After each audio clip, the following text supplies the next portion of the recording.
국민의힘이 오늘 오후 내년 3월 대선에 도전할 최종 후보를 선출합니다. 전당대회 준비가 한창인 현장에 YTN 취재진이 나가 있습니다. 김대근 앵커 전해주시죠. 네, 저희는 국민의힘 전당대회가 열리는 백범 김구 기념관에 나와 있습니다. 지난 2달 동안 치열했던 경쟁 결과 오늘 최종 승자가 가려지는데요. 과연 본선 무대에서 민주당 이재명 후보와 겨룰 국민의힘 후보는 누가 될지 정치부 이경국 기자와 짚어보겠습니다. 자, 이 기자, 후보들 간의 경쟁이 치열했던 만큼 벌써부터 열기가 뜨겁습니다. 네, 맞습니다. 우선 저희가 있는 곳부터 잠깐 설명해 드리는 게 좋을 텐데요. 전당대회 행사장 바로 옆에 있는 프레스룸입니다. 행사장에서는 일찍이 예행 연습이 진행이 됐고 행사장 앞에는 벌써 일부 지지자들이 도착해서 플래카드와 후보를 응원하는 풍선도 설치했습니다. 이 TV 토론 때마다 지지자들은 방송사 앞에서도 열띤 응원전을 벌였는데요.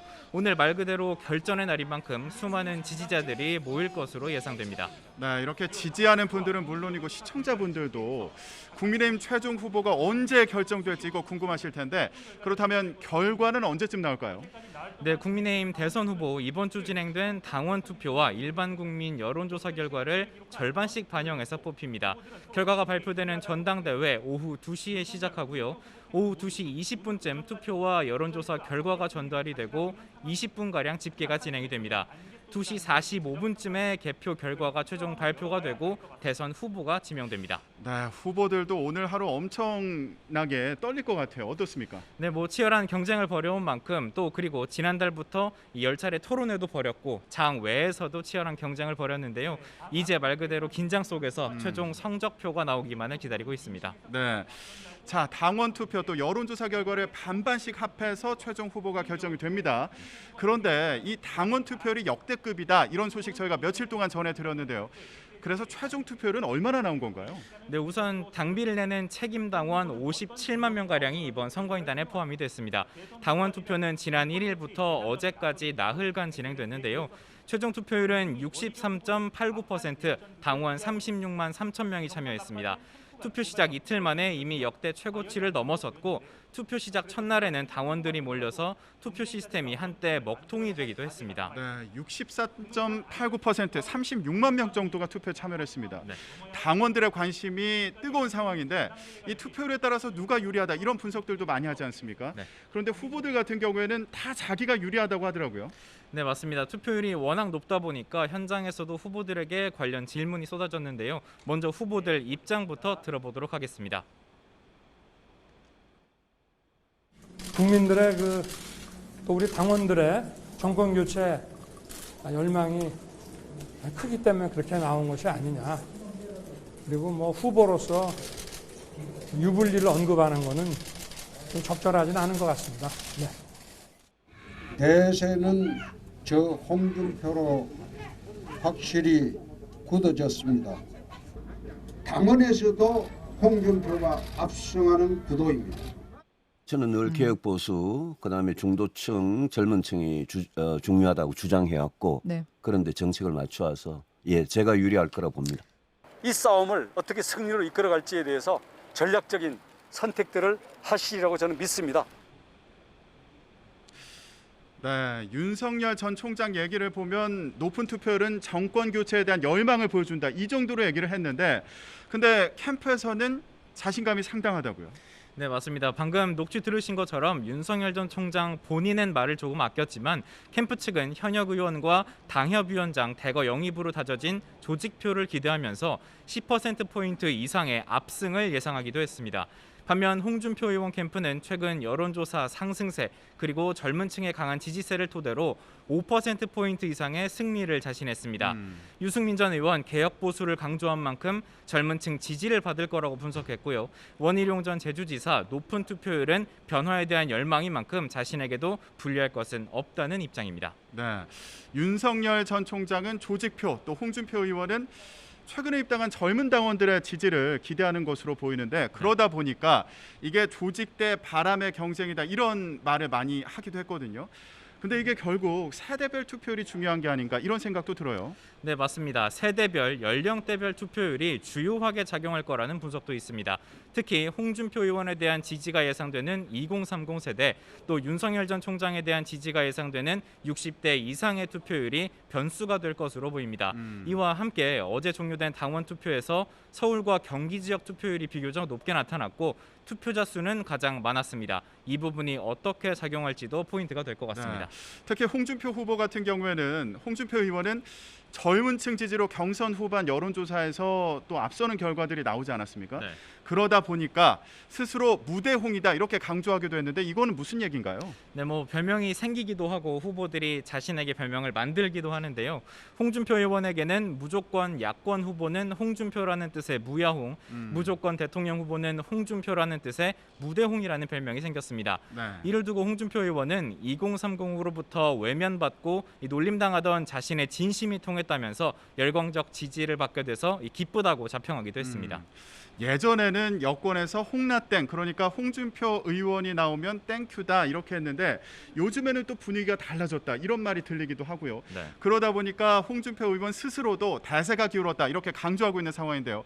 그렇다면 윤석열 전 총장 측에서는 어떻게 보고 있나요? 네, 윤 전 총장 측도 굉장히 강하게 맞받았습니다. 윤석열 태풍이 분다 이렇게 밝히기도 했는데요. 윤 전 총장은 민주당 지지자들을 등에 업고 뛰는 후보가 아니라고 말하기도 했습니다. 네. 윤 전 총장은 변치 않는 진성표, 그러니까 진짜 표를 가지고 있다는 거고, 이 홍 의원은 대선 때 가버릴 민주당 꿔준 표를 갖고 있다는 주장을 하기도 했습니다. 꿔준 표라는 말이 재밌는데 그러니까 경선 때만 홍준표 의원에게 빌려줬다가 본선에서는 민주당으로 돌아갈 표다 뭐 이런 의미인가요? 네, 홍준표 후보에 대한 지지세, 민주당 지지자들의 역선택이라는 주장이고요. 본선 경쟁력, 윤 후보가 앞선다는 주장입니다. 유승민 전 의원 경제 정책 등 정책 역량 강조했고요. 원희룡 전 제주지사 대장동 의혹 집중적으로 파고들며 대장동 1타 강사 타이틀을 얻기도 했습니다. 네, 유승민 전 의원, 원희룡 전 지사 얘기까지 짚어봤습니다. 과연 누가 국민의힘의 최종 후보가 될까요? 조금 뒤 오후 2시부터는 전당대회 행사가 본격적으로 시작이 되고요. 2시 45분이죠. 네. 예, 이때쯤 되면 국민의힘 대선 후보 이름이 발표됩니다. 현장 상황 저희와 함께 하시죠. 잠시 후에 돌아오겠습니다. 네, 이처럼 국민의힘 대선 후보가 누가 될지 민주당도 촉각을 곤두세우고 있습니다. 국민의힘 후보가 선출되는 오늘 민주당 이재명 후보는 보수 텃밭이죠. 대구를 찾아서 취약 지역 공략에 나섭니다. 이어서 국회 취재기자 연결하겠습니다. 송재인 기자. 네, 국회입니다. 네, 국민의힘 대선 후보가 오늘 선출되는데 민주당 역시 유불리를 예측하는데 바쁠 것 같습니다. 네, 그렇습니다. 국민의힘 대선 경선 판세가 막판까지 안개 속인 만큼 민주당 역시 결과를 예의주시하고 있습니다. 이재명 대선 후보의 맞상대가 누구일지에 따라 민주당의 대선 대응 전략도 달라지기 때문인데요. 우선 민주당 내부에서는 정치 초보이자 최근 잇따라 구설에 오른 윤석열 전 총장을 기대하는 분위기도 읽힙니다. 특히 윤 전 총장이 국민의힘 대선 후보가 되면 민주당은 지난 4.7 재보궐선거로 드러난 20대 남성 표심을 다시 노려볼 만하다고 보고 있습니다. 반대로 홍준표 의원의 경우 2030 지지도가 높은 것으로 알려진 만큼 변수로 작용할 수밖에 없습니다. 여기에 민주당이 그동안 도덕성 논란과 수사 상황을 중심으로 윤석열 때리기에 집중해왔던 만큼 홍 의원이 선출되면 전략 수정이 불가피합니다. 민주당은 아침 회의에서도 이후 발표될 국민의힘 후보에 대한 견제를 놓지 않았는데 들어보겠습니다. 미신으로 얼룩지고 민생을 미궁에 빠뜨린 야당의 쌍미 경선이 오늘로 끝나죠. 본선에 가서는 정말 보다 진지한 이 경쟁이 되기를. 네, 송재인 기자. 이재명 후보 역시 긴장을 놓을 수 없을 것 같은데 오늘은 대구를 방문한다면서요? 네, 이재명 후보는 오늘 온종일 보수 텃밭 대구에서 일정을 소화합니다. 이 후보가 대구를 찾는 건 지난 9월 대구 순회 경선 합동연설회 뒤 처음인데 마침 국민의힘 대선 후보가 지명되는 날인 만큼 곧장 지지 취약증 공략에 나선다는 전략으로 보입니다. 이 후보 역시 결전을 치를 상대가 누가 될지 주시할 수밖에 없다는 뜻인데 이 후보는 우선 결과 발표 전까지 2030 세대를 집중 공략합니다. 지역 청년들과 오찬을 가진 뒤 경북대학교에서 강연에 나서는데 강연을 마친 뒤에는 국민의힘 선출 후보에 대한 견제 발언을 내놓을 수도 있습니다. 이후 방문하는 대구 서문시장 역시 지역 민심의 가늠자로 여겨지는 만큼 대선 본선 경쟁을 둘러싼 언급이 나올 것으로 보입니다. 네, 이런 가운데 국회는 오늘 내년도 예산안 심사를 위한 종합 정책 질의를 진행하죠.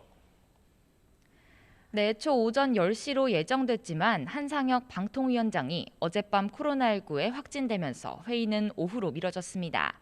밀접 접촉자로 분류된 국무위원들이 코로나19 검사를 받게 된 건데 검사 결과 전원 음성 판정을 받으면서 오후 2시부터 회의가 진행될 예정입니다. 오늘 종합정책 질의에서는 무엇보다 김부겸 국무총리와 홍남기 부총리 겸 기획재정부 장관을 상대로 이재명 후보가 띄운 전국민 재난지원금을 둘러싼 질의가 집중될 전망입니다. 앞서 김부겸 총리가 당장 예산 여력이 없다고 선을 그으며 당정 간 갈등이 표면화했기 때문인데 야당이 이를 파고드는 건 물론이고 여당 역시 확장 재정을 요구하며 압박에 나설 것으로 보입니다.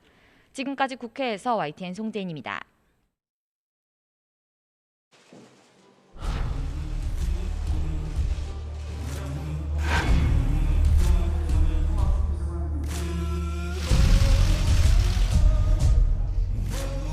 정권 교체라는 국민의 열망에 부응하지 못하면 국민과 역사 앞에 씻을 수 없는 죄를 짓는 것입니다.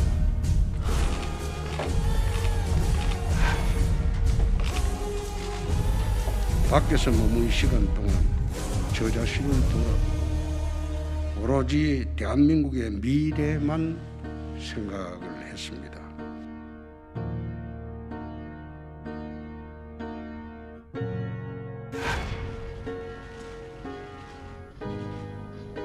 정권 교체를 위해 모든 것을 다 던져야 한다는 정치적 책임을 느끼고 있습니다. 그래서 저는 이 일에 지금 나서고자 합니다.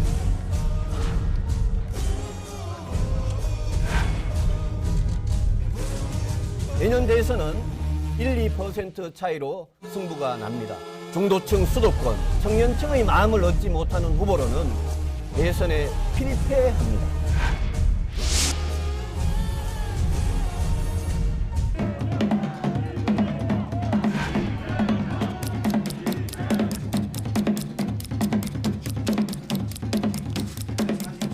우리가 주식 양도 소득세도 곧 도입할 텐데 장기 보유에 대해서 좀 뭔가 혜택을 좀 부여하는 게 좋겠다.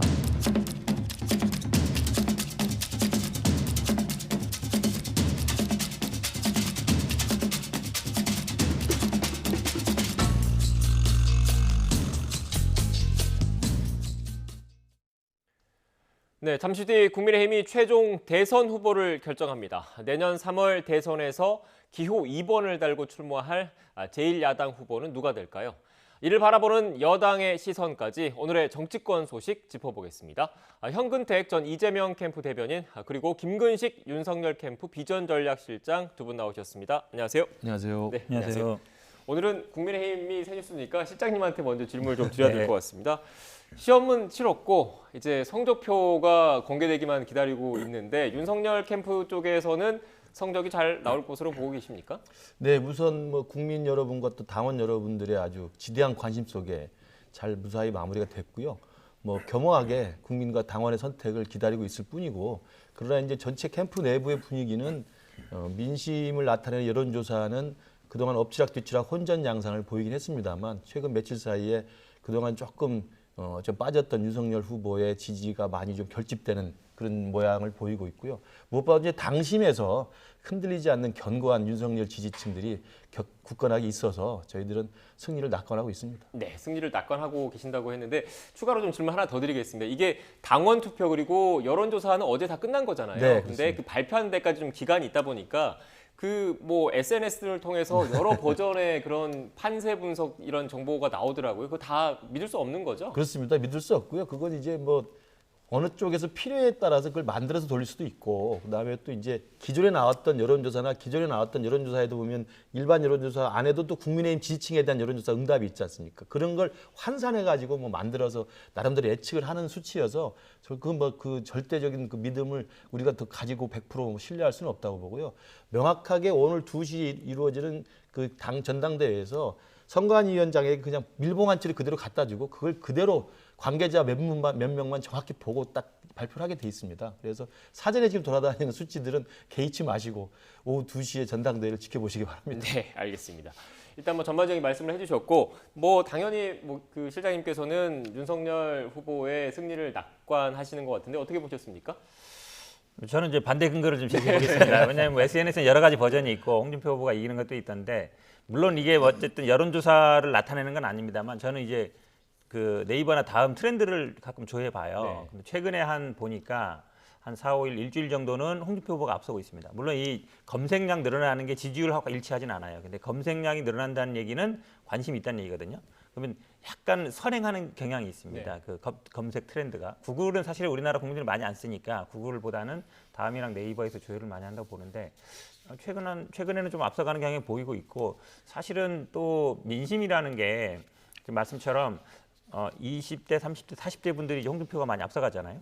신규 당원들 그분들이 많이 들어왔고, 그리고 투표율도 높고, 신규 당원들 투표를 했을 거란 말이죠. 그리고 역대 선거의 뭐 이준석 사례라든지 오세훈 사례를 보더라도 결국은 당심이 나중에 민심을 따라가더라고요. 그리고 당원이 지금 한 2배 늘었잖아요. 당원이 많이 늘어지면 당심하고 민심이 멀어지는 정당은 어찌 보면 약간 뭐 죄송한 말씀입니다만 민심이 안 맞는 거예요. 사실 민심을 따라가는 게 맞습니다. 당심이. 그렇게 본다 그러면 홍준표 후보도 저는 뭐 가능성이 살아있지 않나 보고 있습니다. 네, 오늘 홍준표 캠프 측이 없어서 제가 홍 후보 쪽 입장을 대신 좀 전달해드리려고 했는데, 다른 당이신 또 현 대변인께서 말씀을 해주셔서 굳이 그렇게까지는 안 해도 될 것 같고, 일단 지역별 투표율 집계를 한번 좀 차근차근 보겠습니다. 준비된 그래픽이 있는데요. 한번 좀 띄워주시겠습니까? 네, 지금 국민의힘 지역별 투표율입니다. 보시는 것처럼 세종시 그리고 서울시에서 이렇게 투표율이 높습니다. 아무래도 어떤 의미로 해석을 좀 해야 되겠습니까? 세종시가 이제 투표율 1위로 나온 것은 이준석 당대표도 언급을 했습니다만, 근데 이제 그 모수가, 그러니까 실제로 투표권을 행사하는 그 권리당원의 수가 1,500명 정도밖에 안 됩니다. 조그만 규모이기 때문에 이제 많이 참여를 한 것 같고요. 그리고 이제 그 젊은 층의 연령층을 이제 형성하고 있는 것이어서 이준석 당대표 말대로 젊은 층에 관심을 보여주는 거라고 할 수 있습니다만, 전체적인 추이에서는 모수가 작기 때문에 크게 유의할 필요는 없다고 보고, 중요한 건 서울과 영남과 경기권입니다. 그러니까 서울이 굉장히 높게 나타나고, 그다음에 TK와 PK라는 전통적인 국민의힘의 텃밭이라고 할 수 있는 영남은 당연히 높게 나타날 수밖에 없고, 그러나 서울 경기가 수도권이 높게 나타나는 걸로 봐서는 이 영남이라는 전통적인 그 지지층 지역뿐만 아니라 수도권에 있는 많은 야당 지지층들이 대거 이번에 투표에 적극적이고 활발하게 참여했다는 것을 보여주는 것 같아서요. 저 부분이 이제 저희들이 생각할 때는 윤석열 후보를 지지하기 위해서 신규 입당한 분들, 그리고 기존의 당원들이 굉장히 열심히 참여했다는 것을 저는 반증하는 거라고 저희들은 해석하고 있습니다. 네. 그런데 또 홍준표 캠프 측에서는 정반대 해석을 하겠죠. 네. 그건 아닌데요. 한 가지 얘기하면, 저도 이제 숫자를 한번 세봤어요. 보니까 영남권이 14만 3천 명이더라고요. 그러니까 투표한 사람 중에 39% 정도예요. 한 40% 정도 되는 거죠. 그러니까 인구비는 한 25% 정도거든요. 그러니까 조금 과대 포장돼 있죠, 영남권이. 그러면 아마 여기서 많은 지지를 받은 사람이 누구겠느냐. 홍준표 후보가요, 경남도지사 됐고 지금 지역구는 대구입니다. 그러니까 위에 아래를 다 거느리고 있어요, TK와 PK를. 그렇게 본다 그러면 영남에 이렇게 당원이 40%가 모여 있는데 홍준표 후보가 여기서 반드시 뭐 불리하다고 볼 수 있느냐? 저는 뭐 꼭 그렇지 않을 수 있다. 근데 아무튼 한 지역이 치우쳐져 있다. 너무 그거는 제가 보기에 당원이 늘었어도 변하지 않았다는 거거든요. 지난번에 이거보다 비중이 더 높았어요. 그래도 사실은 인구 비율하고 비슷하게 가야 됩니다. 그래야 전국 정당이 되는 거거든요. 그래서 이거 아마 국민의힘이 해결해야 될 하나의 문제다고 보고 있습니다. 네. 지금 어떻게 보니까 그 자연스럽게 대변인께서 홍준표 후보의 입장을 얘기하게 됐는데, 제가 그게 갑자기 궁금해서 질문을 드려요. 이렇게 민주당에서 홍준표 후보의 그 상승세 이런 부분에 주목을 하는 이유가, 또 반대로 보면 윤석열 후보가 본선에 올랐을 경우에 더 어떻게 보면 위협적이다 이렇게 판단했기 때문이라는 분석도 나올 것 같은데 어떻게 보십니까? 글쎄요, 뭐 윤석열 후보는 워낙 뭐 설화도 많고요. 지금 새로운 뭐 지금 수사 받는 것도 많고. 근데 홍준표 대표는 이제 정치도 오래 했지만 뭐 수사를 받는다거나 어떤 뭐 설화 있는 건 아니거든요. 근데 홍준표 후보가 지금 이제 윤석열 후보 홍준표 후보가 윤석열 후보 보고 398 후보라 그랬잖아요. 네. 20대 3%, 30대 9%, 40대 8%. 그러니까 굉장히 이제 젊은 층의 지지를 못 받고 있다는 거거든요. 근데 대선이라는 건 아시겠지만 미래를 위한 선택이에요. 물론 연세 드신 분들도 당연히 투표를 해야 되지만 젊은 사람 지지받는 분들이 될 확률이 높습니다. 왜 그러냐면 50대, 60대 분들은 투표하던 분은 투표해요. 안 하던 분은 안 하고. 근데 젊은 사람들은 아, 내가 찍어줘야지 하면 투표를 합니다. 아니면 투표 안 하거든요. 그러니까 네. 투표에 참가할 가능성이 여부가 굉장히 젊은 사람들이 달려 있기 때문에 젊은 사람 지지를 받는 사람이 당선될 가능성이 많은데 그렇게 본다면 저희 입장에서는 뭐 윤석열 후보가 되는 것도 나쁘지 않다라고. 네. 정치적인 그런 뭐 이해관계 없이 홍준표 후보 측의 상승세에 주목하고 있다 이렇게 말씀해 주신 것 같고요. 그 이제 뭐 우리 이제 홍준택 변호사님이 이제 이재명 캠프 전 대변인이시기 때문에 뭐 이재명 캠프에서 생각하시는 어떤 전략적인 아마 생각들 가지고 하실 거라고 생각이 들고요. 저희들 입장에서는 2시간 뒤면 이제 결과가 나옵니다. 그래서 뭐 2시간 뒤에 뭐 당연히 결과를 겸하게 받아들이면 될 것 같고요. 말씀하신 398 후보와 관련해서는 당심과 관련해서 아까 말씀드린 당원들의 신규 당원이 대거 유입됐기 때문에 젊은 층의 인기가 있는 홍준표 후보가 유리하다는 일부 전망이 있습니다만 제가 누차 말씀드린다만 그동안에 신규 당원 가입이 20만 명 이상 늘었을 때 이게 한 번에 몰리는 게 아니고 3번의 단계를 거칩니다. 첫 번째가 이준석 당대표가 됐던 이준석 현상이 있었고요. 그때는 젊은 층이 많이 들어왔고 7월 말에 윤석열 후보가 국민의힘에 전격 입당했던 즈음에 윤석열을 열성적으로 지지하는 분들이 대거 입당을 합니다. 그리고 9월 달에 2차 컷오프가 끝난 다음에 이제 3차 본선 진출을 놓고 또 대거 조직적으로 많이 들어옵니다. 그래서 2단계와 3단계에 입당하신 분들은 대부분 윤석열 후보를 지지하거나 지키려는 사람들이 많이 들어와 있다는 말씀을 드리고요. 398 후보 말씀드린 것은 이제 20대, 30대, 40대가 우리 윤석열 후보가 좀 지지율이 지금 약한 건 사실입니다만 아까 여기 뭐 리포트도 나왔습니다만 홍준표 후보에 대한 지지가 나타나는 게 꼬준표라는 말에 있듯이 홍준표 후보를 선택한 응답자의 30%에서 한 40% 정도가 정권 연장에 찬성하는 분들이거나 또 이재명 게이트가 아닌 국민의힘 게이트로서 이 대장동을 바라보고 그렇게 응답하시는 분들이에요. 그래서 그런 부분들은 사실 본선에 가면 홍준표 후보를 찍을 가능성이 없기 때문에 저희들이 꼬준표라고 이야기를 하는 겁니다. 네, 제가 이 지점에서 홍준표 후보 쪽 입장을 또 말씀을 드릴 수밖에 없어서 일단 그럼 뭐 이른바 역선택에 대한 지적이신 거잖아요. 거기에 대해서 홍준표 캠프 측에서는 실제로 그런 그 지지를 받고 있고 민심이 그렇게 부합해서 홍준표 후보 쪽으로 뭐 상승세를 이어가고 있다 이런 취지의 입장을 갖고 있고 주장하고 있다는 점을 참고로 말씀을 드리고요. 지금 말씀하셨던 내용을 좀 살펴보기 위해서 국민의힘 대선 후보 적합도 추이 관련된 그래픽이 있습니다. 관련된 그래픽이 준비되는 대로 좀 띄워주시겠습니까? 네. 일단 지금 앞서 실장님께서 조금 말씀을 해주셨는데 국민의힘 대선 후보 적합도 추이입니다. 일단 보시는 것처럼 윤석열 후보와 홍준표 후보가 이렇게 치열하게 경합을 좀 벌이고 있는 모습이 있고요. 국민의힘 지지층을 대상으로 한 그래픽도 있는데요. 네.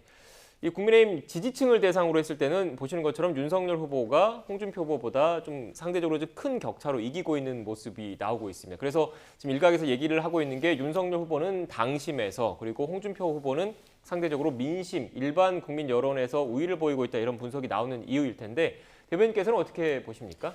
결국은 만약에 당심에서 이기고 민심에서 지는 후보가 나오면 그거는 뭐 민주당 입장에서는 땡큐죠. 왜 그러냐면 선거라는 거는 당원들이 하는 게 아니거든요. 지금 뭐 당원이 굉장히 늘었다 했는데 58만밖에 안 됩니다. 지금 근데 민주당 같은 경우에는 216만 명이었어요. 투표율도 저희들이 더 높았습니다. 67%였죠. 이번 경선에 참여한 그렇죠. 경선에 참여할 때 지금 63%, 64%가 뭐 역대급이라 그러는데 민주당은 항상 넘었어요. 그만큼. 그러니까 뭐 사실은 모수가 훨씬 더 많은 건데요. 그럼에도 불구하고 민심에 쫓아가는 후보가 더 중요하다. 지금 자꾸 뭐 역선택 말씀하시지만 그래도 투표는 국민들이 하는 겁니다. 당원들이 하는 게 아니고요. 선거인단이 하는 게 아니기 때문에 민심에서 이기는 후보가 나오는 게 민주당 입장에서는 상당히 어려운 것이고 만약에 뭐 당심에서 이기는 건 뭐 상관없죠. 근데 민심을 따라야 된다. 근데 왜 민심에서 지지를 못 받겠느냐. 당심에서 지지를 받지만 그걸 잘 분석을 해봐야 되죠. 네, 일단 지금 어떻게 보면 여론상으로는 윤석열 후보와 홍준표 후보 이렇게 양강 구도인데 또 일각에서 관심을 갖고 있는 게 내년 대선에 서울 종로 지역구의 그 국회의원 보궐선거도 치러지고 얼마 안 있으면 또 그 지방선거도 치러지지 않습니까? 그리고 차기 국민의힘 당권도 있는 것이고 그래서 3, 4위가 누가 될 것인지에 대해서도 관심을 많이 갖고 있던데 어떻게 보십니까? 네, 그러니까 유승민 후보와 원희룡 후보가 사실은 3, 4위를 사실 열심히 선전을 하고 계신데 그 뭐 뚜껑을 열어봐야 되겠습니다만 유승민 후보는 아까 나온 것처럼 사실 수도권, 청년, 이런 중도층에 상당한 소구력이 있으신 후보입니다. 그리고 원희룡 후보는 재지주사를 2번 하고 나오시긴 했습니다만 본래 서울에 또 연고가 있었던 분이시고 그리고 최근에 이른바 대장동 1타 강사로 상당히 존재감을 보이면서 상당히 상승세를 타고 있어서 실제로 3, 4위 싸움도 좀 눈여겨볼 만한 흥미로운 대목이 아닌가 저희들은 지켜보고 있습니다. 네. 어떻게 보세요? 3, 4위 싸움. 애매하게 얘기하는데 제가 보기에는 뭐 유승민 후보가 3위하고 원희룡 후보가 4위 할 것 같은데 네. 유승민 후보는 뭐 2자리 취득하겠지만 원희룡 후보는 2자리 어려울 것 같아요. 왜 그러냐면 최근에 뭐 대장동 1타 강사 말씀드렸지만 뭐 저하고도 있었지만요. 네, 껄끄러운 관계. 제가 보기에는 굉장히 좀 약간 극으로 간다. 특히 네. 이제 부인이 발언이 계속 좀 부적절한 발언이 나오고 있어요. 그러니까 그 소시오패스뿐만 아니라 뭐 기계에 대해서도 그렇게 나오는 거 보면 사실은 부인이 정치 활동을 이런 식으로 하는 경우 별로 없었거든요. 더군다나 뭐 지금 뭐 전문 뭐 정신과 의사인데 그래서 오히려 부부가 또 비호감도가 굉장히 높아지지 않았나. 물론 중앙 정치로 복귀한 건 맞는데 방향이 제가 보기에는 잘못된 방향으로 가서 2자릿수 얻기는 어려운 걸로 보입니다. 네, 일단 뭐 원희룡 후보 측에서는 또 그 대변인의 이런 말씀에 대해서 그 대장동과 관련해서 여러 그 어떻게 보면 1타 강사로 좀 많이 주목을 받았잖아요. 그래서 인지도도 높아지고 또 어떻게 보면 중도나 이런 쪽에서 확장 가능성이 자신에게 있다라는 취지로 또 생각할 수 있다라는 점을 참고로 말씀을 드리겠습니다. 일단 이렇게 조금 있으면 결과가 나오잖아요. 결과가 나온 이후에 한 명은 이제 기호 2번을 달고 대선에 나오겠지만 나머지 후보들은 또 어떻게 보면 그 경선 결과가 발표된 이후에 어떻게 할 것인지 국민의힘도 원팀을 꾸릴 수 있을 것인지에 대한 그 우려도 사실 나오고 있는데 관련해서 이준석 대표가 먼저 이런 이야기를 했더라고요. 녹취를 먼저 듣고 오겠습니다. 어느 경선보다도 치열했고 하지만 또 많은 국민들의 관심을 받았던 그런 경선 기간이었습니다. 이제 선거 후가 더 중요합니다.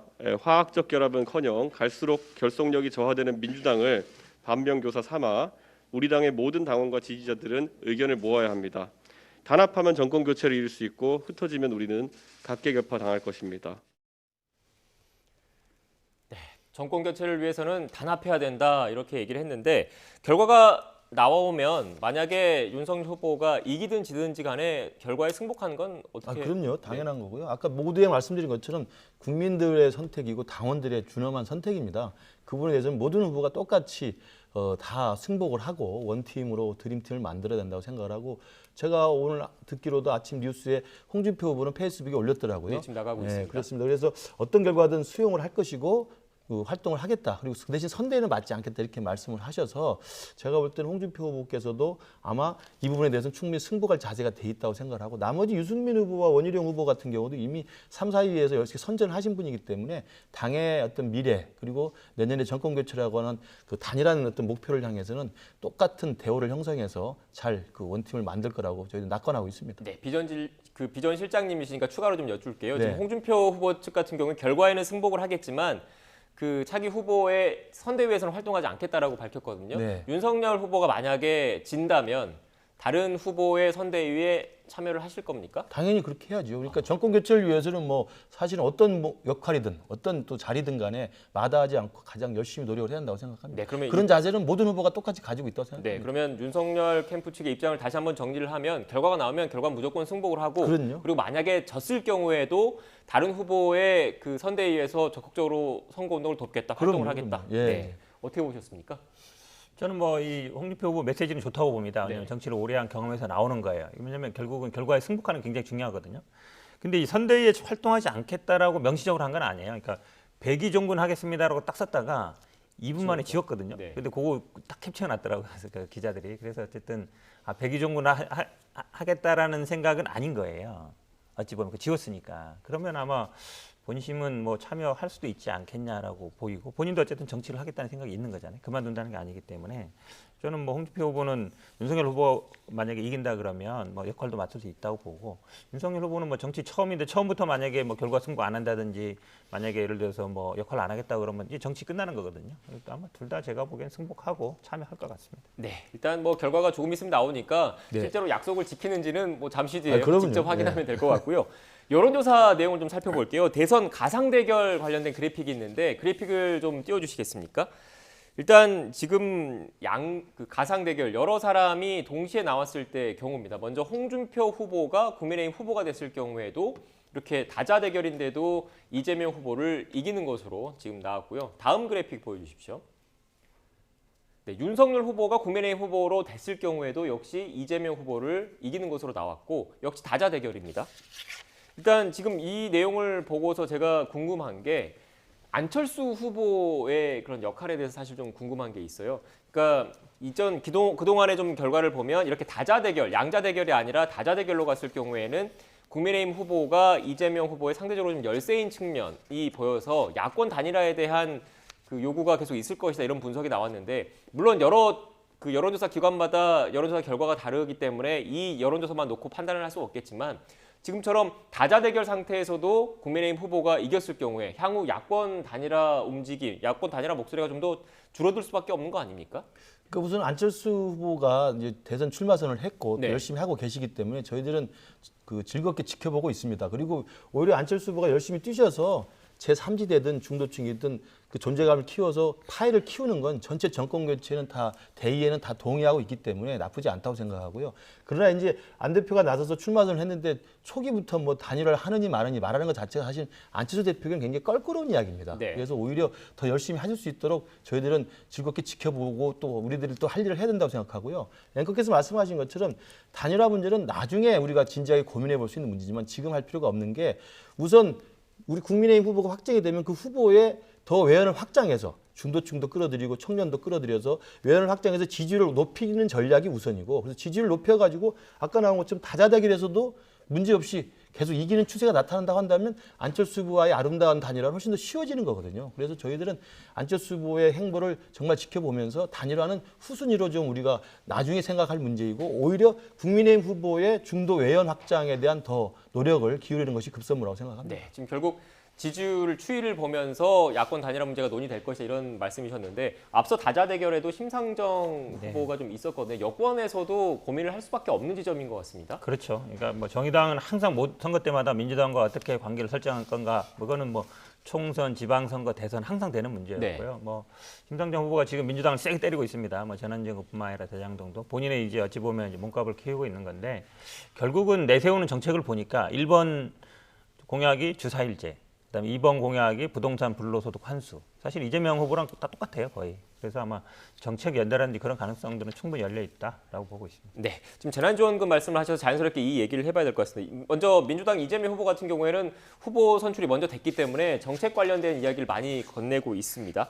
재난지원금 전 국민 추가 지급해야 된다 이런 이슈를 던졌는데 정부에서는 좀 부정적인 기류가 나오고 있고요. 관련된 여론조사 결과가 있습니다. 여론조사 결과를 보고 질문을 이어가겠습니다. 일단 네,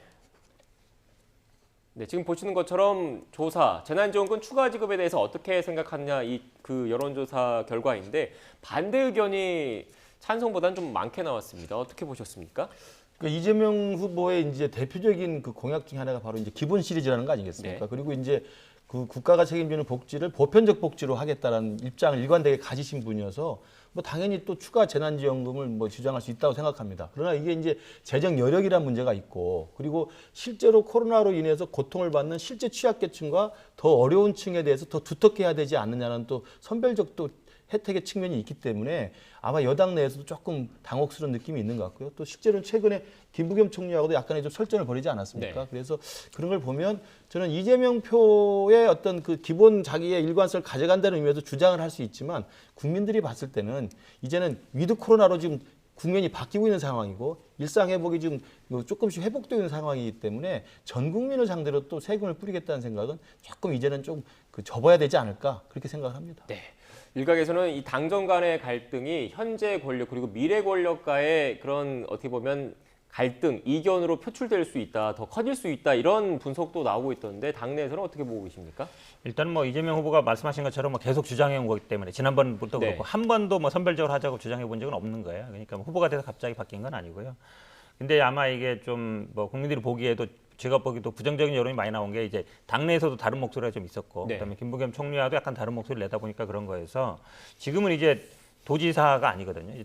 여당의 대선 후보가 됐기 때문에 어찌 보면 당대표 역할도 거의 하고 있는 거예요. 선대위 자체가 당이라고 볼 수 있으니까요. 그러니까 좀 미리 협의를 하고 그다음에 정부와도 좀 협의를 하고 이제 그럴 때가 됐다. 저는 아마 이번이 아마 좋은 그 교훈이 될 것 같습니다. 그래서 저는 뭐 국민들 생각에도 당연히 뭐 소상공인 더 두텁게 보호해야죠. 그것도 네. 하자고 하고 있습니다. 그러니까 기준도 올리고 그다음에 소상공인 손실보상도 하자는 거기 때문에 그거와 상치되는 건 아니고 이런 절차적인 아니면 국민들의 동의 이런 거 받아간다 그러면 충분히 저는 해나갈 수 있다고 보고 있습니다. 네, 당정 간의 이견을 좁히기 위한 노력들을 해나가겠다 이런 말씀이셨는데 좀 주제를 좀 바꿔서 대장동 관련된 의혹, 검찰 수사 이야기를 좀 해봐야 될 것 같습니다.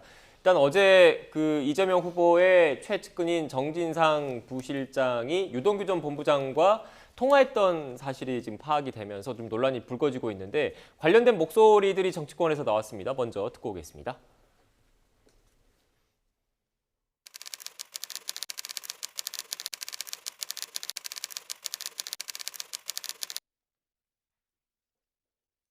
김만배 씨가 지칭하는 그분이 누군지는 초등학생도 금방 알 수 있을 것입니다. 김만배 씨 입에서 그분이 또다시 언급되었습니다. 그렇다면 녹취록 속의 그분과 최선의 행정을 하신 그분이 동일 인물인지 여부를 지체 없이 규명해야 되는 것은 너무나 당연합니다. 유동규, 김만배, 남욱 등 핵심 피해자에게 배임 혐의가 적용된 것인 만큼 몸통인 그분 역시 배임 혐의를 피할 수 없기 때문입니다. 그런데도 검찰은 희한하게도 지금까지 그분만 피해 다니는 수사를 하고 있습니다. 정진상 실장의 입장문에 따르면 정진상 실장이 먼저 전화를 걸었다는 것 아닙니까? 네네. 그게 이제 공교롭게도 압수수색이 시작되기 직전이었는데 그것은 뭐 우연의 일치라고 보여지고요. 정진상 부실장이 뭐라고 했냐면요. 잠이 덜 깬 것 같아서 나중에 얘기하자고 전화 끊었다 이랬습니다. 네. 그것도 거짓말이고요. 예. 왜냐면 앞에 검찰 수사팀이 와 있는데 그리고 문 탕탕 두들기는 소리가 다 들으면서 통화를 했는데 이걸 이재명 후보에게 보고를 안 했다고요? 그 보고를 안 하면 이 사람 간첩입니다. 간첩. 네, 관련된 녹취를 쭉 들었는데 실장님 어떻게 보셨습니까? 그러니까 대장동 게이트라고 하는 이 의혹은 계속 지금 커져가고 있고 또 검찰의 수사도 속도를 내고 있습니다. 그래서 이제 이른바 이재명 당시 시장 빼고는 나머지는 다 지금 구속이 되는 상황 아닙니까? 그리고 배임 혐의로 지금 경찰이 기소를 하고 있는 상황인데 아까 나온 것처럼 정영학 회계사의 녹취록에 나왔다는 그분, 네. 그러니까 천화동인 1호는 절반이 그분 것이다라는 내용이 분명히 있고요. 그리고 엊그제 김만배 씨가 이 영장실질심사에 출석하면서 그분이라는 단어를 5번을 씁니다. 공교롭게 뭐 그분이라는 단어가 반복되는 것인데 당연히 그렇기 때문에 검찰 수사에서 그러면 그분에 대한 실체는 당연히 이재명 시장을 지칭하는 거 아니겠습니까? 그러면 그분과의 관련성 또 그분이 과연 중심에서 몸통 역할을 했는지를 확인해 봐야 되는데 지금 그분은 미리 선을 긋고 소환도 안 하고 조사도 안 하고 있는 것이어서 국민들은 여전히 이 부분에 대한 의혹을 제기하고 있고요. 두 번째로는 지금 나온 것처럼 유동규 씨에 대해서는 우리 국정감사에서 이재명 지사가 나와가지고 측근이 아니다라고 선을 그었습니다. 네. 근데 그때도 정진상 실장은 측근이라고 했단 말입니다. 근데 유동규 씨가 압수수색을 당하는 그 직전, 그 찰나에 정진상 실장하고 통화한 것들이 지금 밝혀졌지 않습니까? 이런 내용이 보면 누가 봐도 그럼 이재명 시장이 이 부분에 대해서 사전에 알거나 아니면 적어도 사후에라도 보고를 받아서 다 알았을 것이다 라는 의혹이 제기되는 것이어서 이 부분에 대해서는 계속적으로 아마 검찰의 수사나 국민적인 의혹이 제기될 것으로 보입니다. 네. 지금 정진상 부실장과 유동규 전 본부장과의 통화에 대해서 강하게 지금 지적을 해주셨는데 어떻게 보셨습니까? 뭐 일각에서는 뭐 휴대폰을 던지라고 했다는 등 얘기도 하는데 그건 뭐 추측이고요. 휴대폰 던지면 검찰이 못 찾을 것까지 알았을까요? 말이 안 되는 얘기인 것 같고 뭐 전화할 수 있죠. 전화한 게 범죄는 아니잖아요. 근데 이 배임 문제가요 계속 지금 몇 달째 떠들고 있는데 뭐 나오는 게 없어요. 네. 근데 이분들이 왜 배임이 결정적인 증가되느냐? 돈을 받았기 때문이에요. 돈을 받은 게 개인적인 목적이 있기 때문에 배임이 되는 거거든요. 계속 나왔지만 사실은 이번에 이 도시개발법에 의해서 SPC 설립해서 이 추진하는 과정이요. 다른 법인에 출자하는 승인, 그거는 시장 승인 결제 사항입니다. 근데 그 이하 공모지침서 만들고 사업자 공모하고 우선협상자 대상자 선정하고 뭐 주주협약 맺고 이거는요 다 도시공사 사장의 정결 사항이에요. 그거 관련된 시장 이재명 시장이 당시에 결제했던 문서는 나온 게 하나도 없습니다. 그러니까 마치 그러니까 뭐 측근이 아니냐 이게 논쟁의 의미가 없는 거죠. 그러니까 법적으로도 그렇게 돼 있습니다. 그러니까 법적으로도 다른 법인에 출자하는 거는 시의회 동의를 받아서 시장이 결제하게 되는데 그 나머지 절차는 공사의 사장의 결제 사항이에요. 그럼 당연히 배임 문제가 안 되는 것이죠. 지금 저희 쪽에서는 가장 불만이 뭐냐면요. 결국은 이게 돈을 쫓아가야 되는데 돈을 받은 사람이 중요하거든요.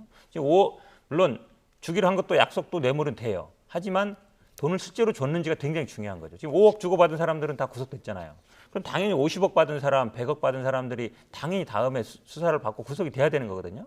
근데 5억 받은 사람은 구속이 되는데 50억, 100억 받은 사람들은 아직 뭐 그렇게 특별히 소환 뭐 조사했다는 얘기도 했다는 말은 들리고 있지만 뭐 나오는 게 없어요. 그러니까 사실은 어찌 보면 이 5억도 제가 보기에는 배임 때문에 문제 삼는 게 아닌가 이런 생각이 들어요. 안 그러면 당연히 금액 큰 사람부터 문제 삼아야 되는 거죠. 그러면 제가 오히려 그래서 검찰이 배임을 쫓아갈 게 아니라 돈을 쫓아가라. 그러니까 배임이라는 거는 판단이 굉장히 어렵습니다. 실제로 기소가 돼도 제가 보기에 아마 무죄 날 확률이 많아요. 왜 그러냐면 이 5억도 올해야 받은 거예요.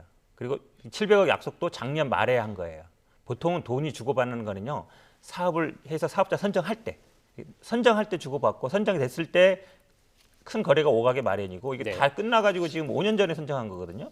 지금 6년 지난 다음에 주고받는다. 이거는 물론 법적으로는 사후 뇌물이 됩니다만 저는 어쨌든 보면은 검찰이 배임에만 너무 집중하는 게 아닌가, 뇌물에는 너무 좀 무관심한 거 아닌가 이렇게 생각하고 있습니다. 네. 일단 뭐 마지막으로 이 질문을 좀 그 실장님한테 드리고 마무리해야 될 것 같은데 변호사님께서도 말씀하셨던 것처럼 배임 혐의가 재판부의 그 법정에서 규명하기가 쉽지가 않은 범죄다. 그만큼 다툼이 있을 수밖에 없는 범죄다라고 말씀을 해주셨는데 일각에서는 이 배임 혐의가 돈을 받고 안 받고 이 뇌물 수수와 상관없이 마땅히 했어야 할 일을 하지 않았을 경우에도 배임 혐의를 적용할 수 있다. 그렇죠. 이 연장선상에서 당시 인허가권을 갖고 있었던 시장에게도 책임을 물을 수 있는 것 아니냐 이런 의견도 좀 있는 것 같더라고요. 여기에 대해서는 어떻게 생각하십니까? 그걸 밝히는 게 이제 검찰이 과연 공정한 검찰인지 아니면 눈치를 보는 검찰인지를 판단하는 저는 잣대가 될 것 같고요. 그러니까 배임 혐의를 수사해서 기소까지 하는데 유동규소에서 끝났다?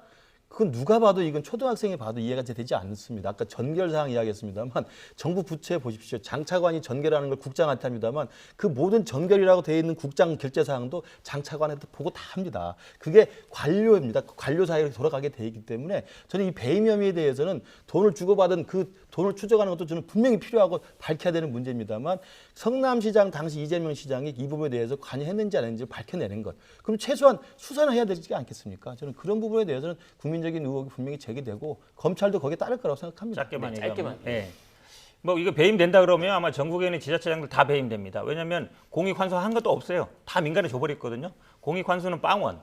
여기는 공익환수를 5천억 한 거잖아요. 이게 배임되면 아마 전국에 있는 지자체들 아마 배임으로 다 수사받아야 된다. 네, 결국 정책적인 판단이었다 이런 말씀이셨던 것 같고요. 시간이 다 돼서 마무리를 좀 해야 될 것 같습니다. 지금까지 현근택 전 이재명 캠프 대변인 그리고 김근식 윤석열 캠프 비전전략실장과 함께 전국 현안에 대한 이야기 나눴습니다. 오늘 말씀 고맙습니다. 감사합니다.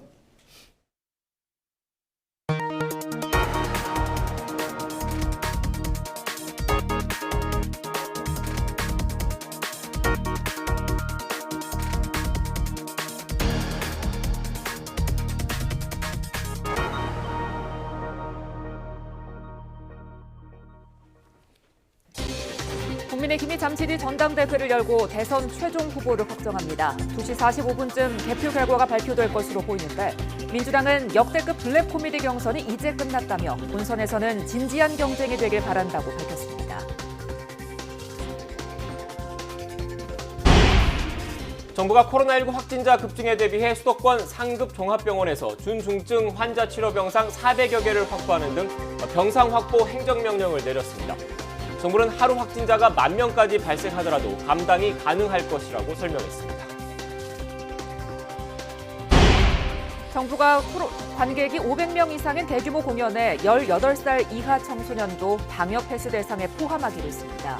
하지만 노래방이나 PC방 등 다중이용시설에는 청소년 대상 방역 패스를 적용하지 않습니다. 유재수 전 부산시 경제부시장에 대해서 항소심 재판부도 집행유예를 선고했습니다. 유 전 부시장은 금융위원회 국장으로 재직하면서 관련 업체 등으로부터 4천만 원 이상의 뇌물을 받은 혐의를 받고 있습니다. 16개월 입양아 정인이를 학대해 숨지게 간 혐의로 1심에서 무기징역을 선고받은 양모에게 검찰이 항소심에서도 사형을 구형했습니다. 양부 안모 씨에게는 징역 7년 6개월을 구형했습니다. 가수 비아이의 마약 수사를 무마한 혐의로 기소된 양현석 전 YG 엔터테인먼트 대표가 첫 정식 재판에 출석해서 혐의를 부인했습니다. 양 전 대표 측은 경찰에 마약 의혹을 알린 가수 연습생 출신 A씨를 만난 것은 맞지만 거짓 진술을 협박하지 않았다고 주장했습니다. 코로나19 신규 확진자는 2,344명으로 사흘째 2,000명대를 기록했습니다. 하루 전보다 138명이 줄었지만 방역 완화 영향 등 확산 위험이 여전해서 추이를 지켜봐야 하는 상황입니다. 지역 발생은 2,324명으로 수도권에서만 1,866명이 확진돼 국내 환자의 80.3%를 차지했습니다. 비수도권 비중은 19.7%로 충남과 경북 등을 중심으로 감염이 확산했습니다. 확진자 가운데 60살 이상 고령층이 늘면서 피해도 잇따르고 있습니다. 숨진 환자만 20명 늘어서 국내 사망 누적은 2,936명에 달합니다. 위중증 환자도 17명이나 추가돼 현재 382명입니다. 피해 최소화를 위한 백신 접종은 어제 하루 6만여 명이 받아서 누적 기준 4,139만 8천여 명, 접종률은 80.6%입니다. 이 가운데 12만 3천여 명이 접종을 완료해 누적 기준 3,909만 9천여 명, 접종률 76.1%로 집계됐습니다. 김부겸 국무총리를 포함해 코로나19 확진자 밀접 접촉자로 분류된 국무위원들이 응급조사에서 모두 음성 판정을 받았습니다. 총리실은 앞서 한상혁 방송통신위원장 확진 판정으로 코로나 검사 대상에 오른 국무위원들이 조금 전 음성 결과를 통보받았다고 알렸습니다. 이에 따라 당초 오늘 오전에 열리려다 오후 2시로 미뤄진 국회 예산결산위원회는 예정대로 진행됩니다. 정부가 코로나19 감염 환자 급증에 대비해서 수도권 병상 확보에 나섰습니다. 중앙재난안전대책본부는 하루 확진자가 7,000명이 나와도 대응할 수 있도록 오늘 수도권에 병상 확보 행정명령을 발동한다고 밝혔습니다. 앞으로 꾸준히 병상을 확충해서 하루 10,000명의 환자가 발생해도 감당할 수 있는 수준을 갖추겠다고 설명했습니다. 정부가 코로나19 확진자 급증에 대비해 수도권 상급 종합병원 22곳에서 준중증 환자 치료 병상 402개, 중등증 환자 전담 병상 692개를 추가로 확보합니다. 병상이 추가로 확보되면 하루에 신규 확진자가 7,000명씩 나와도 대응할 수 있고 10,000명까지 발생하더라도 감당이 가능하다는 것이 정부의 설명입니다. 관객이 500명 이상인 대규모 공연시설의 경우 18살 이하 청소년도 방역 패스 대상에 포함됩니다. 중앙재난안전대책본부는 500명 이상의 대규모 비정규 공연시설의 경우 감염 위험이 크다는 점을 고려해서 18살 이하에도 방역 패스를 적용하기로 했다고 밝혔습니다. 이에 따라 18살 이하 소아 청소년 가운데 백신 접종 미완료자는 PCR 검사 음성 확인서를 내야 해당 시설을 이용할 수 있게 됩니다. 노래방이나 PC방 같은 다중이용시설에는 청소년 대상 방역 패스를 기존대로 적용하지 않는다고 강조했습니다. 정부는 12살에서 17살 접종 완료율이 아직 낮은 데다 접종이 진행 중이라는 점을 고려해서 이같이 결정했다고 설명했습니다. 다만 일상 회복 과정에서 활동 공간이 넓어져 감염 위험이 커질 수 있는 만큼 감염 사례와 위험도, 접종률 등을 고려해서 청소년 방역 패스 확대 여부를 검토해 나갈 방침입니다. 미국 질병통제예방센터 CDC는 2번 접종하는 화이자의 코로나19 백신을 맞는 도중 12살을 넘길 경우 2회차 접종 때만 성인 투여량을 맞으라고 권고했습니다. CDC가 코로나19 백신 공식 지침을 이같이 수정했다고 CNN이 현지 시각 4일 보도했습니다. 미국에서 5살에서 11살 어린이를 대상으로 한 백신 접종이 시작된 가운데 5살 미만용 백신은 내년 초쯤 나올 것으로 보입니다. 미국 연방정부의 공중보건 분야 대변인격인 비백 머시 보건복지부 의무총감은 현지 시각 4일 CNN에 출연해서 이같이 말했습니다. 지난 여름부터 위드 코로나, 그러니까 일상 회복에 들어간 유럽이 코로나19 팬데믹의 중심지가 됐습니다. 확진자 수가 다시 기록적인 수준에 근접하기 시작했는데 세계보건기구는 내년 1월까지 50만 명의 사망자가 더 발생할 수 있다고 경고했습니다. 강성옥 기자입니다. 지난 3일 기준 독일의 코로나19 신규 확진자는 3만 4천 명 가까이 발생해 역대 최다를 기록했습니다. 코로나19 유행이 정점이었던 지난해 12월 18일 3만 3,700여 명보다 더 많은 수치입니다.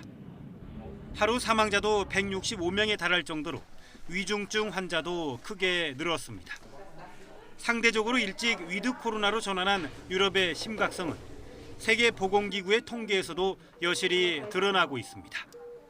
유럽 지역의 지난 한 주간 신규 확진자는 180만 명, 전주보다 6% 증가했고 주간 사망자는 2만 4천 명으로 전주보다 12% 늘었습니다. 최근 일주일간 전 세계 확진자는 전주 대비 3% 증가했지만 유럽은 그 2배를 기록한 것입니다. COVID-19 cases are once again approaching record levels, with the more transmissible Delta variant continuing to dominate transmission across Europe and Central Asia. WHO는 유럽을 러시아와 중앙아시아 일부 국가를 포함해 53개국으로 분류하고 있습니다. WHO는 방역 조치 완화와 일부 지역의 낮은 백신 접종률 때문에 유럽이 팬데믹의 중심지가 됐다고 우려했습니다. 특히 23개 국가는 방역 대책을 강화하고 있지만 7개 국가는 느슨한 체계를 유지하고 있다고 꼬집었습니다. According to one reliable projection, if we stay on this trajectory, we could see another 500,000 COVID-19 deaths in Europe and Central Asia by the 1st of February next year. WHO는 비극적인 결과를 예방하기 위해 유럽 각국 정부가 보다 강력한 방역 대책으로의 태세 전환이 시급하다고 촉구했습니다. YTN 강성욱입니다. 영국이 세계 최초로 먹는 코로나19 치료제 사용을 조건부로 승인했습니다. 이번 조치가 미 식품의약국의 같은 치료제 긴급 승인 심사에도 긍정적인 영향을 미칠 것으로 전망되고 있습니다. 이종수 기자입니다. 영국 정부가 세계 최초로 미국 제약사 머크 MSD가 개발한 먹는 코로나19 치료제 사용을 조건부 승인했다고 AP통신이 보도했습니다. 이번에 승인된 먹는 코로나19 치료제는 몰루피라비르입니다. 영국 정부는 코로나19 양성 판정을 받은 18세 이상 환자에게 몰루피라비르를 복용하도록 권고했습니다. 몰루피라비르를 복용하려면 코로나19 증상이 시작된 지 5일 이내이고 경증 또는 중등 증상을 보여야 합니다. 또한 비만이나 심장질환 등 위험 요소도 한 가지 이상 갖고 있어야 합니다. 몰루피라비르가 언제부터 의료 현장에 공급될지는 알려지지 않았습니다. MSD는 올해 안에 1,000만 명분의 몰루피라비르를 생산할 계획입니다. 내년에는 생산량을 2배 이상 늘릴 계획입니다. 세계 각국 정부는 올해 생산량의 대다수를 이미 구매했습니다. MSD는 지난달 코로나19 확진자 775명을 대상으로 한 3상 임상시험 결과 몰루피라비르가 입원율과 사망률을 절반 가까이 낮추는 효과를 보였다고 밝혔습니다. Indeed, this is an interesting development, and we yet have to see the full data about it.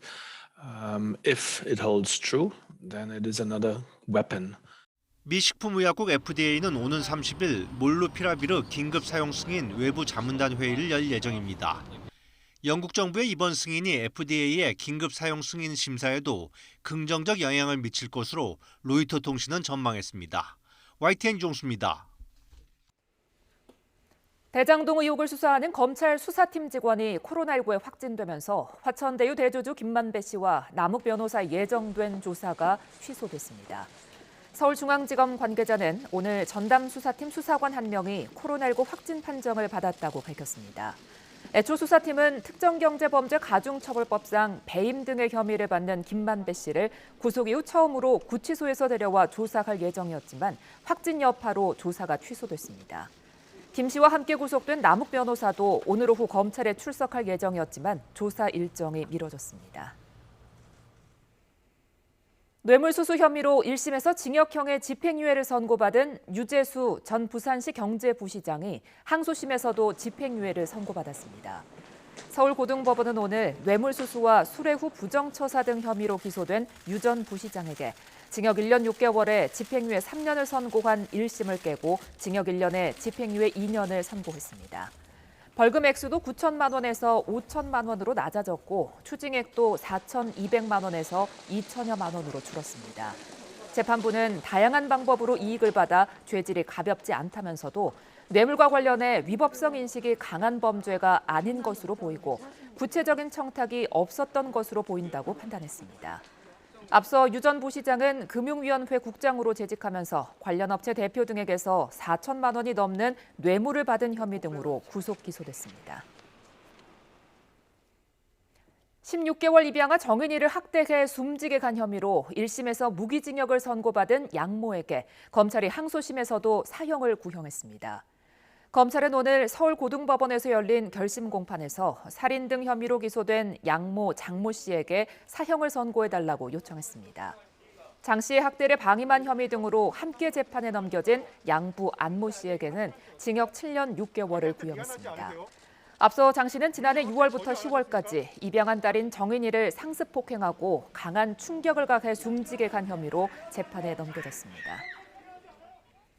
가수 비아이의 마약 수사를 무마한 혐의로 기소된 양현석 전 YG 엔터테인먼트 대표가 첫 정식 재판에 출석해 혐의를 부인했습니다.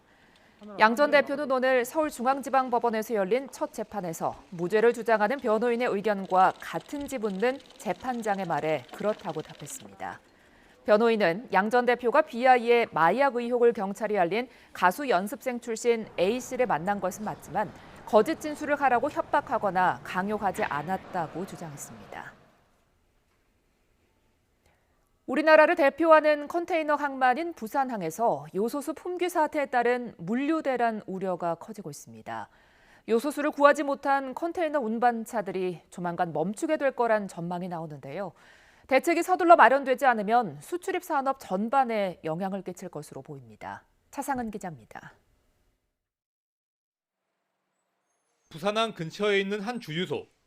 요소수를 찾아 헤매던 컨테이너 운반 기사는 이번에도 허탕을 치고 말았습니다. 하루 안에 구하지 못하면 차가 멈추게 돼 속이 타들어갑니다.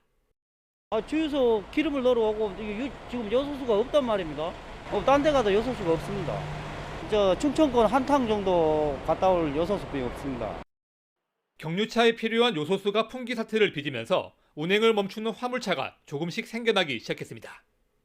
부산에서 출발해 서울까지 가려면 15에서 20리터가 필요하지만 시중 대부분 주유소에서는 구할 수가 없습니다.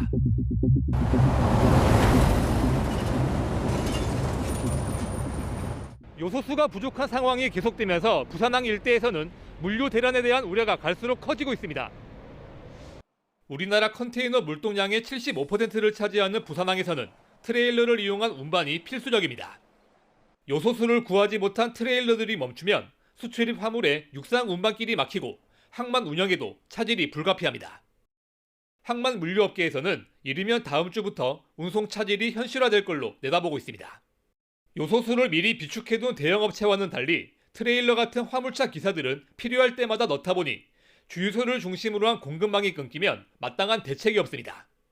화물차로 생계를 꾸려가는 노동자들의 근심도 깊어지고 있습니다. 불이 들어왔을 때 내일도 일을 해야 되는데 일을 못 하겠구나. 한마디로 말해서 좀 답답합니다. 위기에 몰린 화물업계에서는 이번 사태가 반복되지 않도록 국가 차원에서 요소수 물량을 관리할 것을 주문하고 있습니다.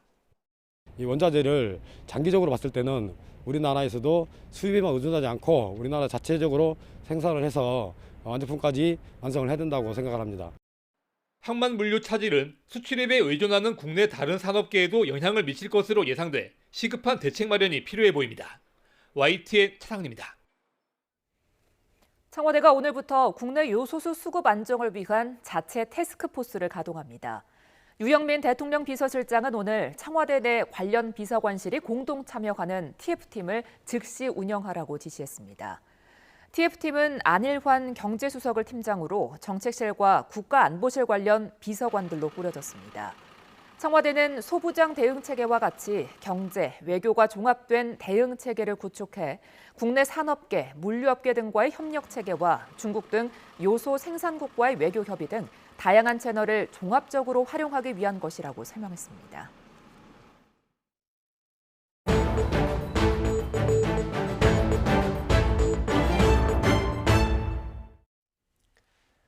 최근 요소수 품귀 현상이 이어지면서 웃돈을 주고라도 요소수를 구하려는 분들 많으시죠. 이를 악용해서 온 오프라인에서 허위 판매나 사기 피해가 잇따르고 있다고 합니다. 자세한 내용 취재기자 연결해서 들어보겠습니다. 김철희 기자. 네, 사회 1부입니다. 네, 요소수 사기 피해 이야기 심심찮게 들리는 것 같은데 실제 상황은 어떻습니까? 네, 최근 온라인에서 요소수를 사려다 피해를 봤다는 사람들이 많은데요. 온라인 쇼핑몰 사이트를 들어가 보시면 가장 인기 있는 제품 목록 대부분을 요소수가 차지하고 있는 걸 확인할 수 있습니다. 이 가운데는 10m에 2, 3만 원 정도 하는 제품도 많습니다. 이번 품귀 사태가 일어나기 전과 비교하면 몇 배 비싼 가격이지만 오프라인과 비교했을 때는 4분의 1 수준에 불과하다 보니 많은 시민이 구매를 시도하고 있는데요. 문제는 이 가운데 믿지 못할 상품들이 많다는 겁니다. 허위 매물이거나 사용하면 문제가 생길 수 있는 상품일 가능성이 크기 때문입니다. 네, 취재 과정에서 실제 피해자분들의 이야기도 들어본 겁니까? 그렇습니다. 온라인으로 요소수를 주문했다가 일방적으로 취소 통보를 받은 레미콘 기사 A씨 말을 들어봤는데요. A씨는 얼마 전 동료들과 함께 요소수 넉 달치를 주문했습니다.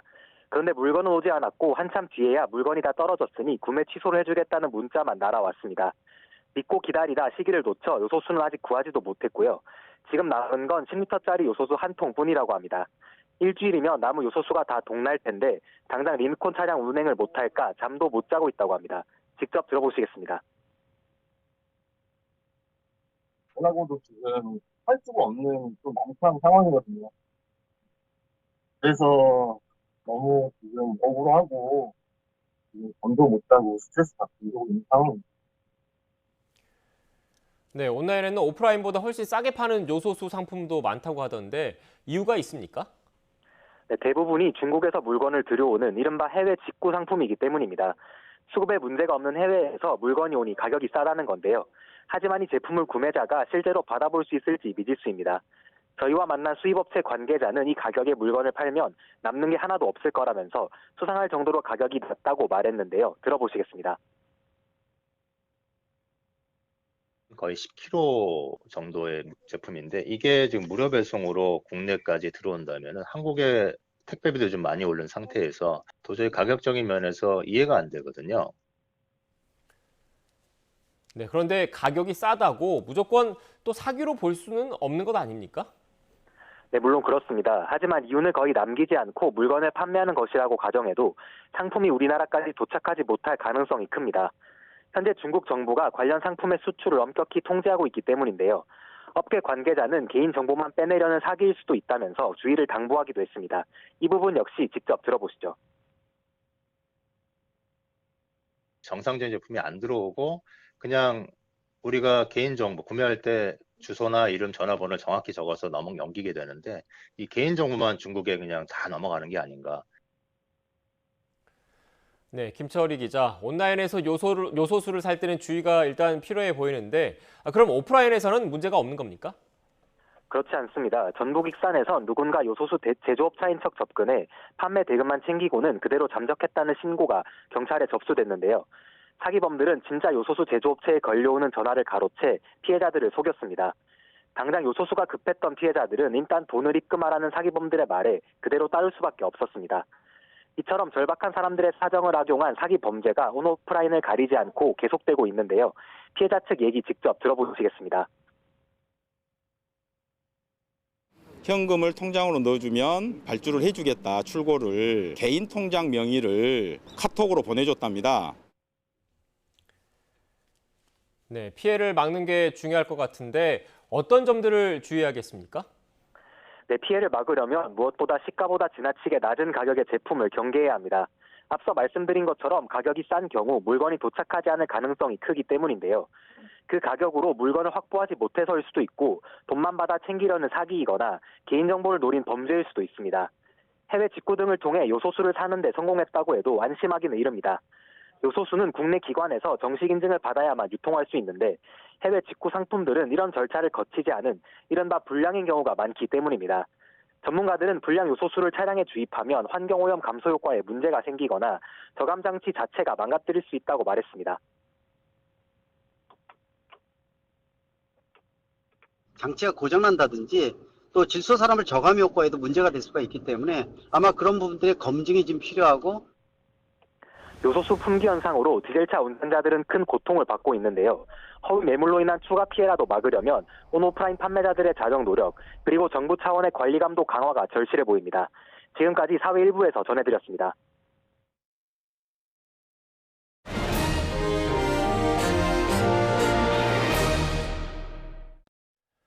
한국소비자원은 최근 5년 동안 콘도 회원권 관련 피해 구제 신청이 총 1000여 건 접수됐다고 밝혔습니다. 특히 10건 가운데 9건이 유사 콘도 회원권 관련 내용이어서 소비자들의 주의가 요구되고 있습니다. 유사 콘도 회원권은 사업자와 연계, 제휴된 호텔이나 펜션 등을 소비자가 일정 조건 아래 이용할 수 있는 일종의 장기 숙박 이용권으로 일반적인 콘도 회원권과는 구별됩니다. 유사 콘도 회원권의 경우 사업자가 해지를 거부하거나 위약금을 과하게 부과하는 등 계약 관련 피해가 대부분이었습니다. 검찰이 상환 연기 등으로 논란이 된 이탈리아 헬스케어 펀드 사기 사건과 관련해서 펀드를 판매한 하나은행을 상대로 강제 수사에 나섰습니다. 서울 남부지방검찰청은 어제 자본시장법 위반 등의 혐의로 하나은행 본사를 압수수색했습니다. 검찰은 압수수색을 통해서 이탈리아 헬스케어 펀드 사태와 관련된 하나은행의 내부 자료를 확보한 것으로 알려졌습니다. 하나은행은 지난 2017년부터 2019년까지 이탈리아 병원들이 지역 정부에 청구할 진료비 매출 채권에 투자하는 이탈리아 헬스케어 펀드 상품을 판매했습니다. 하지만 지난 2019년 말부터 상환 연기와 조기 상환 실패 등을 빚었고 피해자들이 지난해 7월 하나은행 등을 펀드 사기 판매 혐의로 검찰에 고발했습니다. 네, 지난 초가을 한파 때문인지 올해 단풍은 시기도 늦어지고 전체적으로 색감이 좋지 않은 것으로 알려졌죠. 그런데 단풍하면 떠오르는 곳입니다. 정읍 내장산 단풍은 그렇지 않다고 합니다. 오점권 기자가 다녀왔습니다.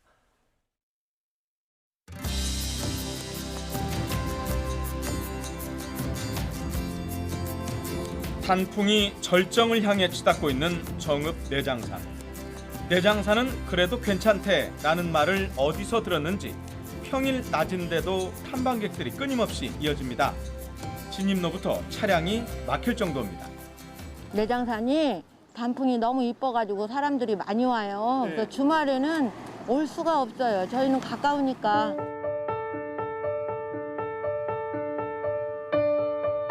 가을 햇살을 받으면 한층 더 반짝반짝 다른 색깔로 변신하는 애기 단풍. 여기 단풍은 더 화려하고 예뻐요. 어떤 면에서요? 색깔이 더 단풍나무가 많아서 그런지 색깔이 예쁘고. 일교차가 크고 일조량이 많아서인지 올해 내장산 단풍의 키워드는 빨강입니다.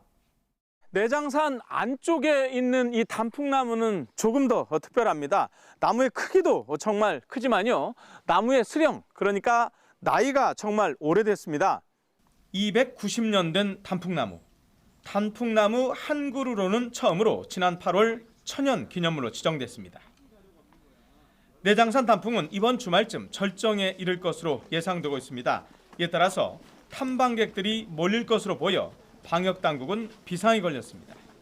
아무래도 유독 코로나 때문에 많은 분들이 내장을 찾으실 것 같은데 이제 거기에 대응해서 우리도 임시 선별소를 설치하고 방역에 최선을 다하고 있습니다.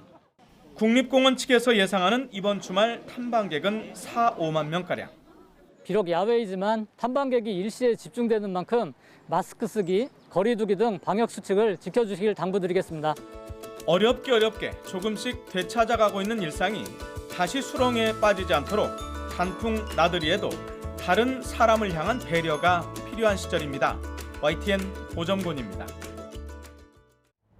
오늘도 안연한 가을 날씨가 이어지고 있습니다. 날씨가 참 선선해서 바깥 활동하기 좋지만 오늘은 미세먼지에 대비가 필요한데요. 현재 서울 등 중서부와 또 일부 남부지방을 중심으로는 초미세먼지 농도가 나쁨 수준까지 올라 있습니다. 오늘 외출하신다면 미세먼지용 마스크를 착용하시는 게 좋겠습니다. 오늘 미세먼지만 아니라면 하늘 자체는 대체로 맑겠는데요. 다만 오후 한때 영남 동해안에는 빗방울이 떨어지는 곳이 있겠습니다. 오늘 낮 기온은 어제와 비슷하거나 조금 높겠습니다. 서울이 20도, 광주와 부산 21도 등으로 예년보다는 온화하겠습니다. 이번 주말에도 내륙은 맑고 포근한 가을 날씨가 이어지겠지만 절기 입동인 휴일이 지나면 날씨가 급변하겠는데요. 다음 주 월요일에는 전국에 추위를 몰고 올 비가 내리겠고요. 중부와 호남 지방은 주 중반까지 비가 길게 이어지겠습니다. 특히 기온이 크게 떨어지는 다음 주 초반에는 중부 내륙을 중심으로 첫눈이 내릴 가능성이 있는데요. 이때일은 겨울 추위가 찾아오는 만큼 건강 관리도 잘해주셔야겠습니다. 지금까지 서울 상암동에서 YTN 신미림입니다. 뉴스앤이슈 마치겠습니다. 시청해주신 여러분 고맙습니다.